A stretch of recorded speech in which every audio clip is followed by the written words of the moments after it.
नमस्कार, जय हिंद दोस्तों, आप सबका स्वागत है हमारे YouTube channel daily OPS pension news. इस चैनल पर आपको ओपीएस पेंशन से जुड़ी तमाम खबरों के बारे में बताया जाएगा। तो हम आपसे निवेदन करते हैं कि अगर आप हमारे YouTube चैनल पर पहली बार विजिट कर रहे हो तो चैनल को सब्सक्राइब जरूर करें, पास ही में लगी बेल आइकॉन को ऑल पर कर दीजिए ताकि हमारे आने वाली हर वीडियो आप तक पहुँचे सबसे पहले।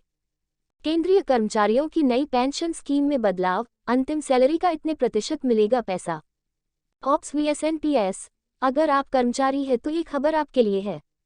दरअसल हाल ही केंद्रीय कर्मचारियों की नई पेंशन स्कीम में बदलाव किए गए हैं, जिन्हें जान लेना आपके लिए बेहद जरूरी है। आपको बता दें कि संशोधित पेंशन योजना मार्केट रिटर्न से जुड़ी रहेगी, लेकिन सरकार कर्मचारी की आखिरी सैलरी का कम से कम 40% देने के सिस्टम पर काम कर सकती है। केंद्र सरकार नेशनल पेंशन स्कीम में इस साल के अंत से संशोधन कर सकती है ताकि ये सुनिश्चित किया जा सके कि कर्मचारियों को रिटायरमेंट भुगतान के तौर पर उनकी अंतिम सैलरी का कम से कम 40-45% मिले। इसकी सिफारिश हाई लेवल पैनल ने की थी। एक रिपोर्ट के मुताबिक इस मामले से जुड़ी 2 लोगों ने बताया कि फिलहाल इस मामले पर विचार किया जा रहा है। नेशनल पेंशन स्कीम में सरकार कुछ बदलाव कर सकती है।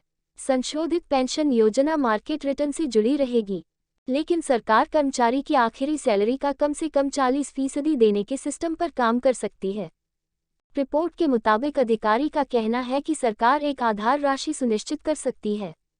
इसका मतलब है कि अगर भुगतान आधार राशि से कम है तो सरकार को पेंशन में कमी को पूरा करने के लिए हस्तक्षेप करना होगा। फिलहाल कर्मचारी औसतन 36% से 38% के बीच रिटर्न अर्जित करते हैं। पुरानी पेंशन स्कीम के तहत पेंशनभोगियों को रिटायरमेंट के समय मिले वेतन का 50% मासिक लाभ मिलता था। साल 2004 में शुरू की गई मौजूदा मार्केट लिंक पेंशन प्लान ऐसी कोई गारंटीड आधार रकम प्रदान नहीं करती है।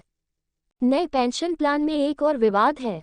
एनपीएस में कर्मचारी की सैलरी का 10% योगदान होता है और सरकार 14% का योगदान देती है, जबकि ओल्ड पेंशन स्कीम में कर्मचारी का कोई योगदान नहीं होता है।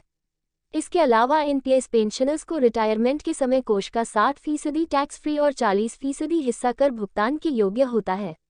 राष्ट्रीय पेंशन योजना के तहत 87 लाख केंद्र और राज्य सरकार के कर्मचारी अपने मूल वेतन का 10% योगदान देते हैं, जबकि सरकार 14% का भुगतान करती है।